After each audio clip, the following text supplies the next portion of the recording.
We're live. What a win from UConn. That first half was brutal, and I know that we all kind of suffered through it, but we're all pretty selfish when it comes to UConn. They got it together. Whatever was said at halftime probably was not a great experience on the bench. Let's get into it. You're locked on UConn.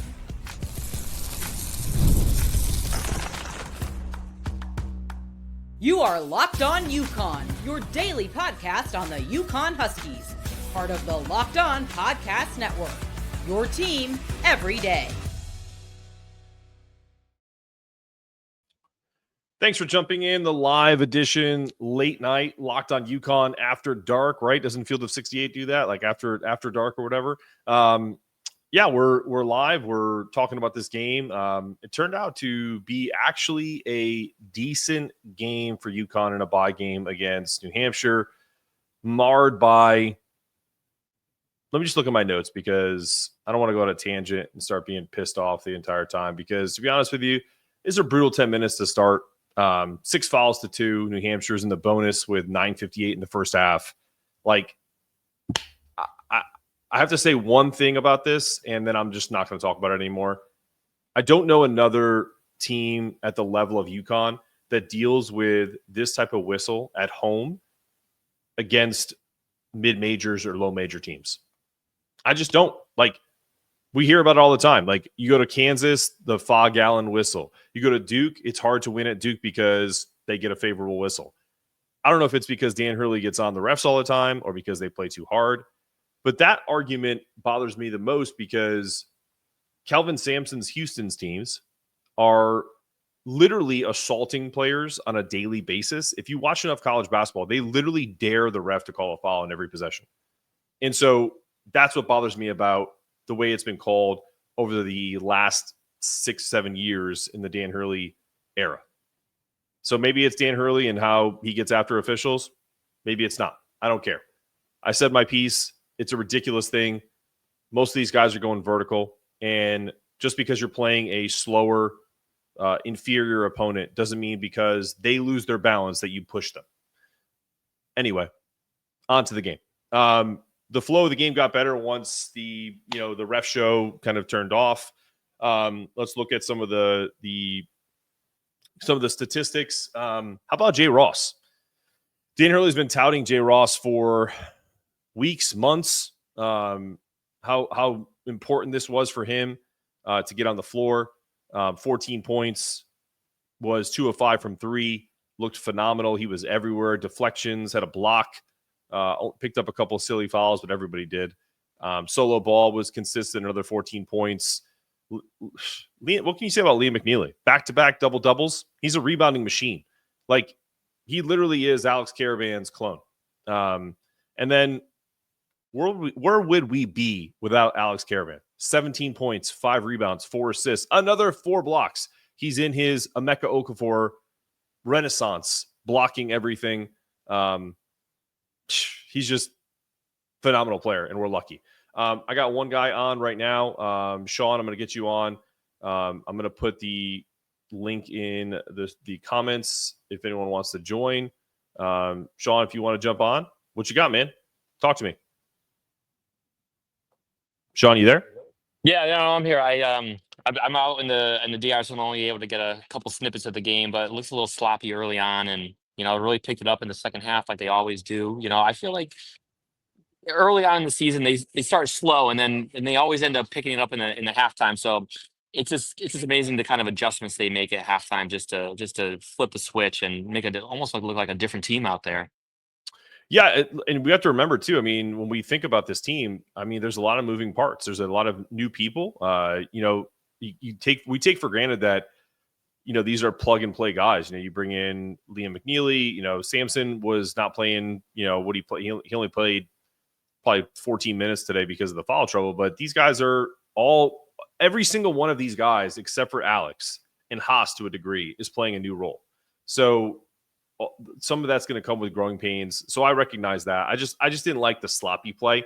You can't do anything about the things you can't control are the ref's whistle, and you can't control like the other team hitting a bunch of threes to start the game. But all in all, I think you're right. I think they really kind of flipped a switch.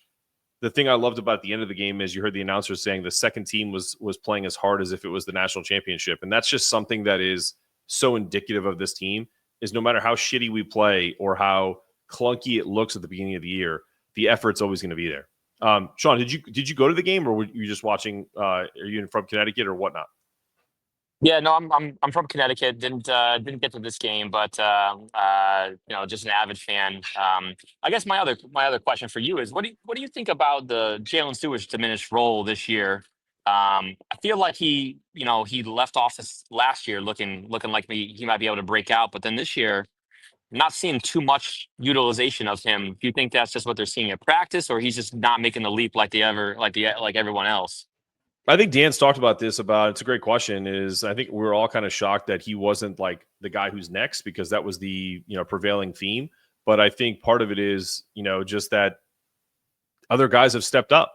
Jay Ross in particular. You got Liam McNeeley coming in, so it's a tougher nut to crack, so to speak. So I think there's a place for him, and it's going to happen.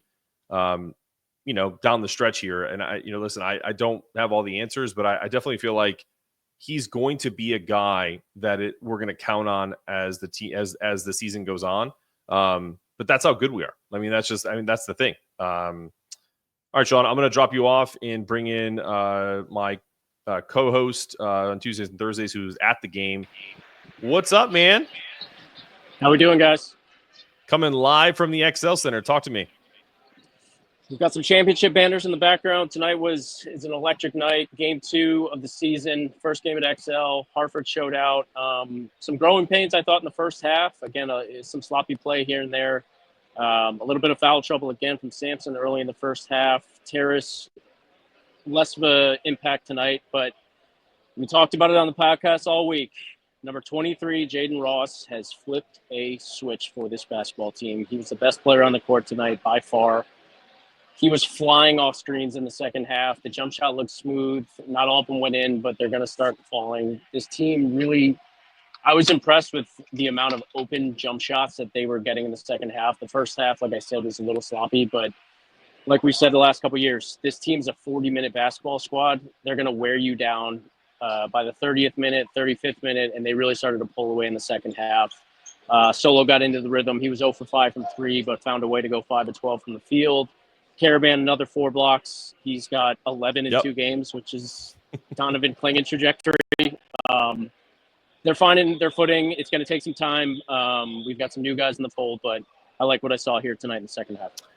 Dan, just take a guess. How many points did Jayden Ross score all of last year? I think it might have been 0.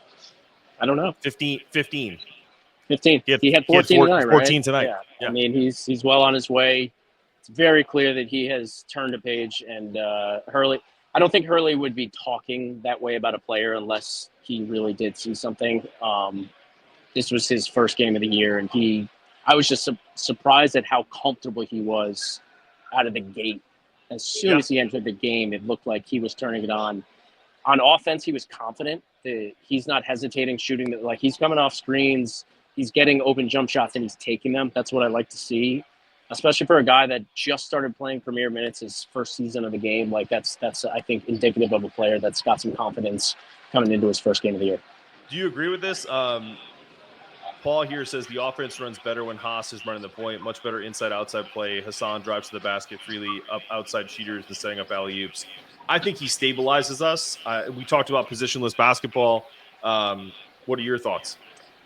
I think it's less them finding some sort of different rhythm on offense as it is what he brings differently on the defensive end. It's when he comes in the game, he's a total stopper. The offense on the other side, like, he's just erasing the point guard on the other side. He's pushing you out to 35 feet as a point guard, and he gets his hands on everything.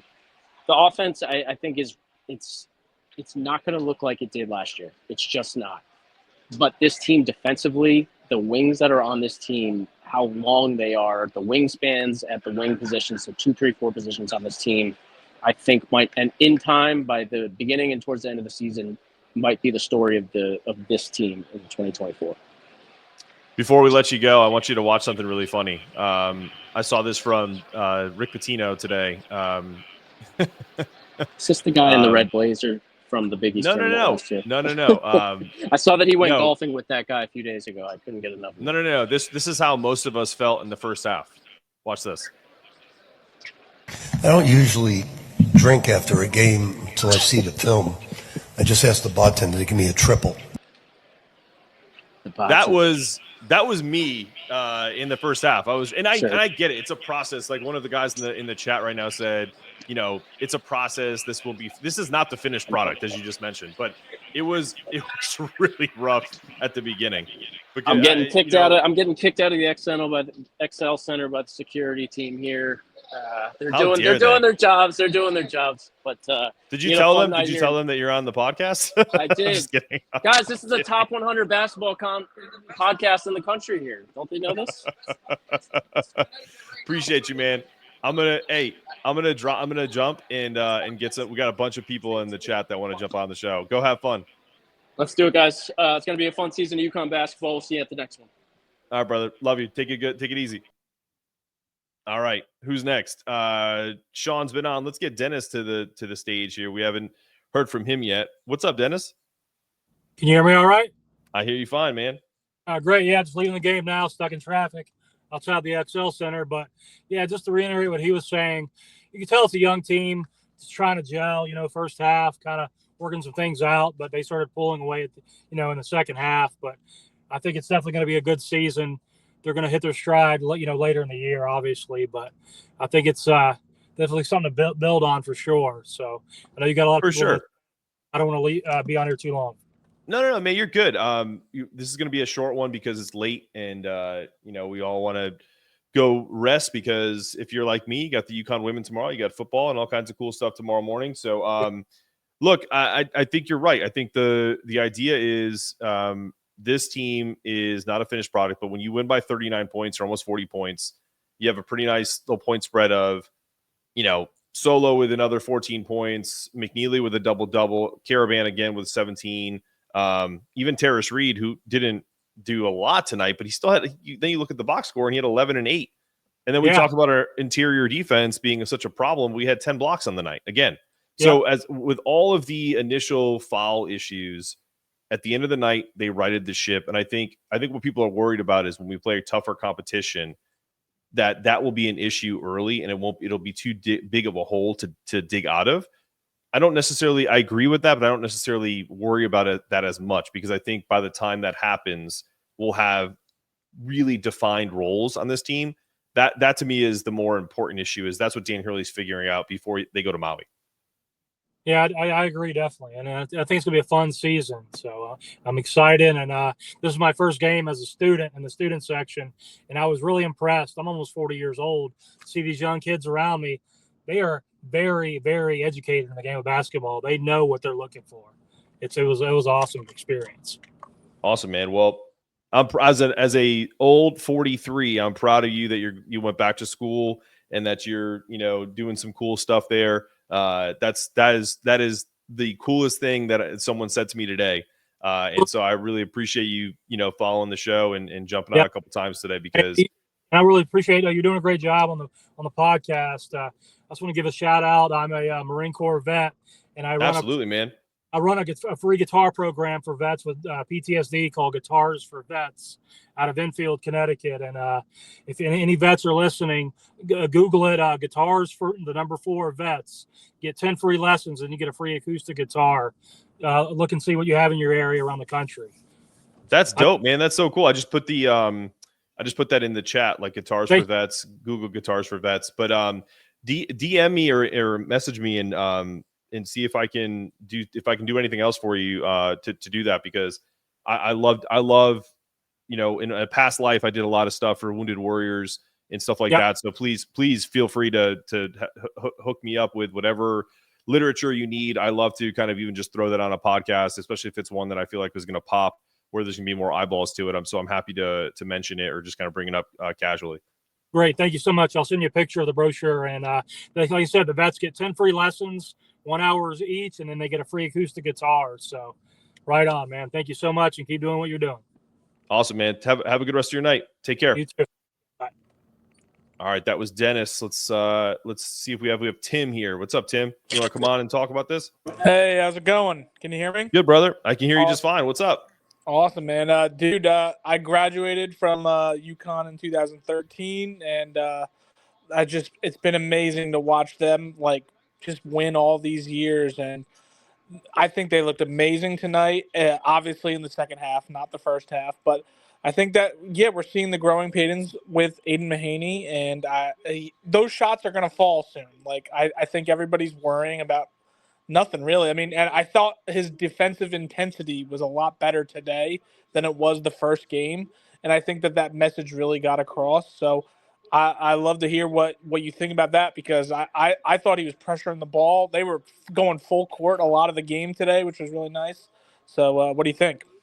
No, I agree. I think the interesting thing about this team right now is, and GLC 3344. I'm not going to hold it against him that he's a Jets fan, but that's a really great comment, because that's how I feel. As Dan Hurley is exploring lineups right now, and I have said it on the podcast, the recorded version, that I think Tarris Reed is going to start at either by Maui or after Maui.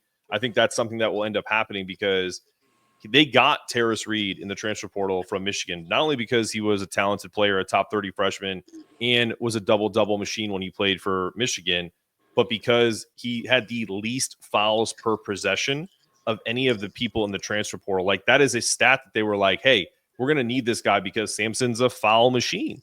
Until he figures that out, we need a guy who can give you 11 points, 8 rebounds, in a block in a game. So that's where that kind of came from. And it's not because they thought he was like this amazing player. It was, we can mold him into something different. And then the same thing with Aiden. I think the same thing with Aiden. Like, Aiden is a 1,000-point scorer in college basketball. And he's looked a little lost at times at UConn, because it's a totally different system. It's a different level of intensity. It's a different level of acumen when it comes to making reads. And it's not just like, okay, you're open, shoot. I don't know if you guys remember this, and I'll because Tim, because you're on, you asked this question. But when we did the show on Michael Cohen's how UConn built an offensive juggernaut, they do advanced analytics on where you shoot the best. And if you notice, sometimes these guys pass up open shots because it's not one of their quote unquote hotspots. And that's just something we've learned over kind of following this team and learning about kind of what Luke Murray and Dan have kind of instilled in this team. And if you listen eventually to the Braden Mullins interview next Monday, coming up at 9 a.m. next Monday, I'm teasing it a little bit. That's one of the things he talked about in the recruiting process, is that they brought him, you're so good on points per possession, and we're going to make you better. And like, that's the whole point of this, is these guys are figuring out like where they are perfect at shooting. Same happened last year with Cam. Like, you saw Cam didn't shoot a lot on specific areas of the court, even when he was good. But if he was on top of the key, he would shoot every time, because he shot something like 68%, something crazy. So that's what they do with this team. They're trying to figure out who does what where, and then they're going to be a machine going forward. That's how I feel. Yeah, and I think you're right, and I think that comment was great, that this is just all lineup testing. I mean, honestly, we could really probably go 10 deep. Even seeing Abraham out there, like, he is electric at just learning the system. He'll probably be able to nail it. So I love the team. Man. They're deep.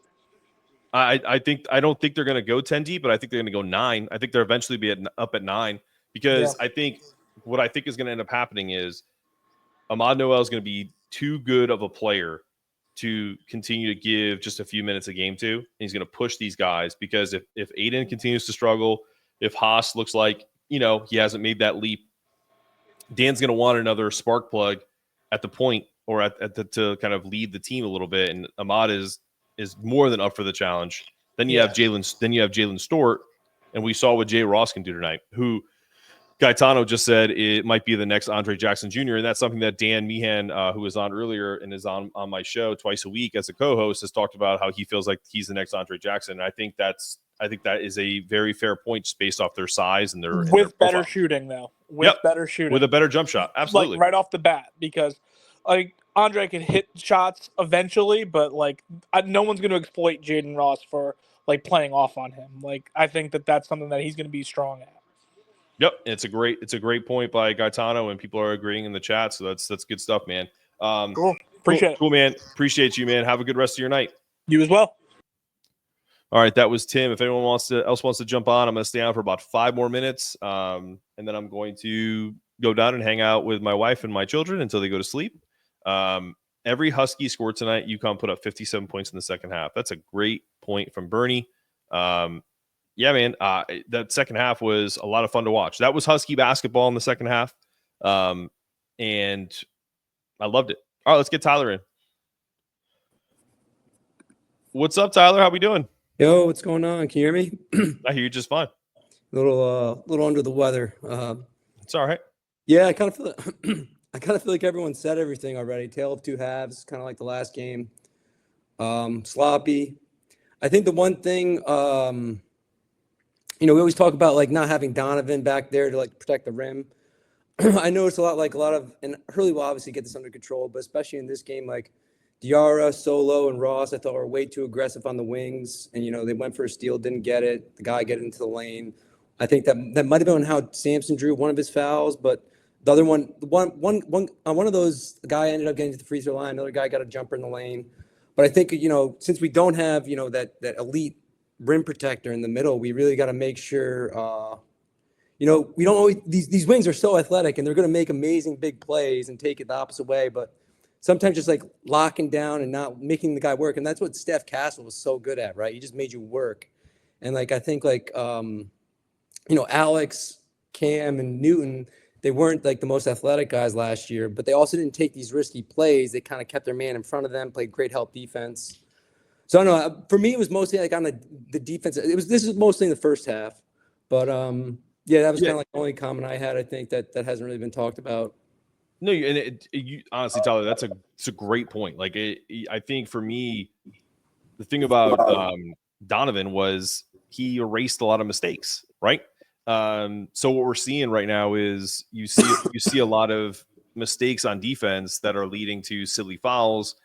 I didn't like the whistle tonight. I don't think that. I think it was a brutal first half, and I think it kind of marred a lot of what they were trying to do.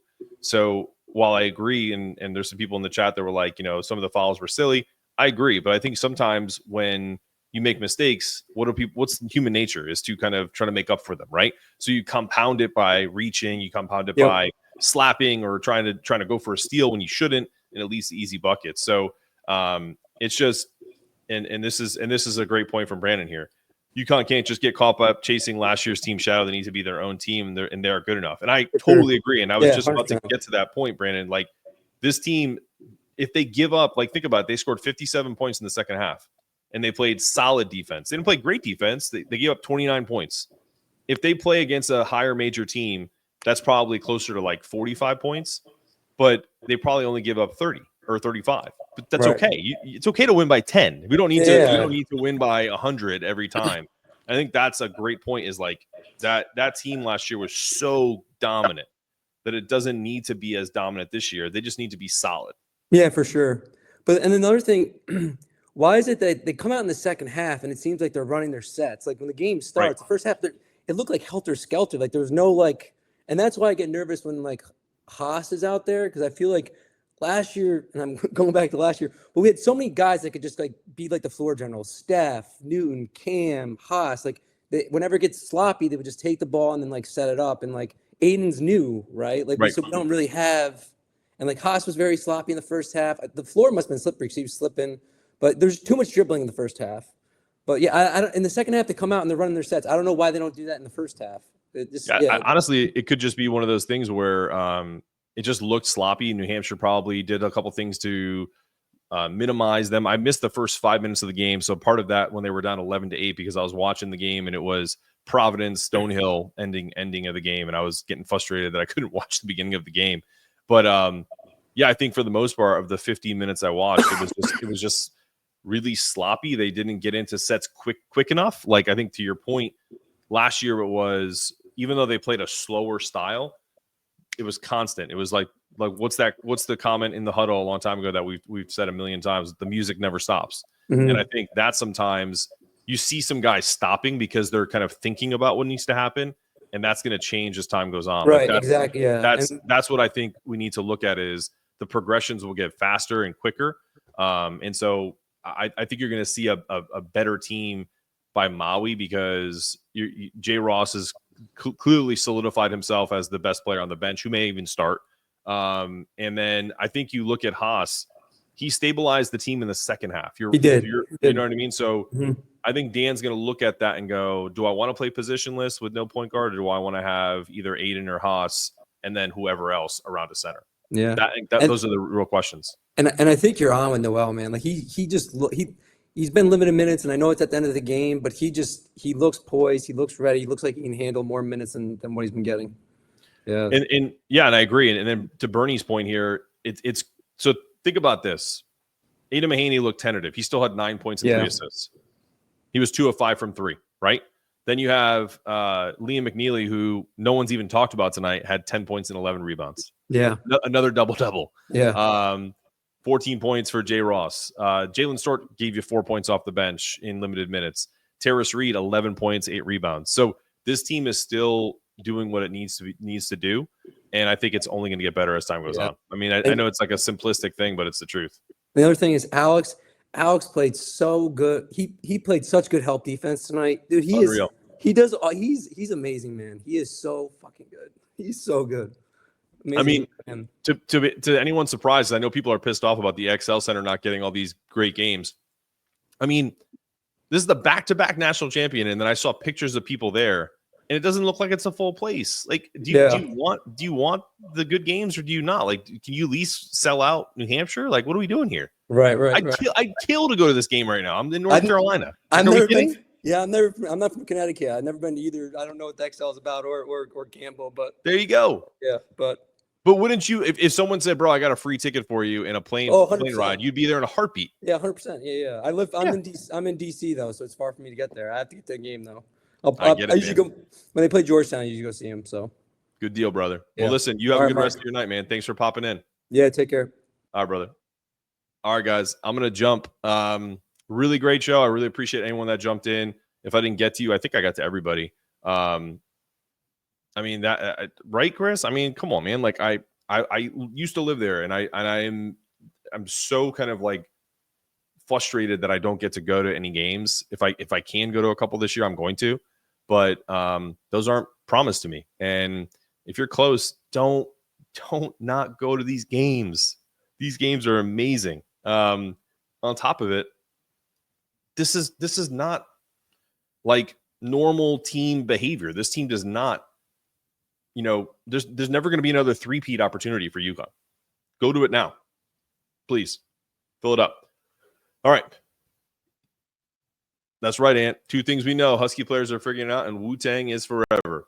By the way, that's my only political statement in the back. I don't give a shit who you voted for. Presidents are temporary. Wu-Tang is forever.